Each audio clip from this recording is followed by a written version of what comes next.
All right, so I knitted that extra round and then I knit it till I was 3 stitches before my marker. But I also stopped and I counted my stitches.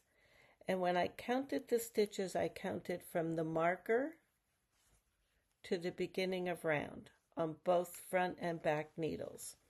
And what on the back of my sock, I have 34 stitches.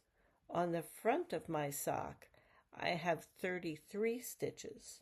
So what I'm going to do now is, instead of doing this decrease here, I'm just going to knit them as though I had done the decrease. I'll do the decrease on the back side. When I do that, then both front and back are going to be at 33 stitches, and then I can keep going. The way you do this is every other row is a decrease row. So you decrease on both sides where the gusset joins the leg, and then one row you'll just knit, and then decrease row and then a knit row. And you do that until you're back to your original number of stitches, which for me would be 66 stitches. Now, this is where you've got some wiggle room.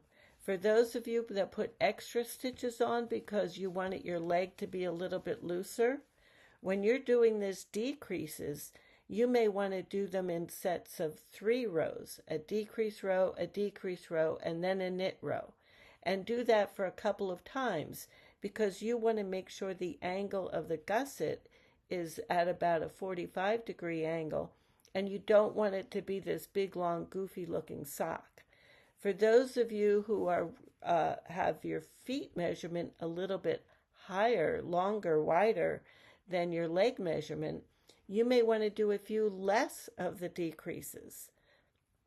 And you can either do the decreases until you have the number of stitches you want, or you can do a decrease row, a knit, a decrease row, a knit. It's very variable. You do whatever works for you to get this sock so that you end up with the foot coming in this direction, but you've got a whole lot of wiggle room, pun intended, in terms of how you handle the gusset, how often you do your increases. But the goal here is to get from the number of stitches you have down to the number of stitches you want to have, and then you can knit the rest of the foot. Okay, I am going to get to work on mine, get it to where I'm at the beginning of the foot, and then I'll be back.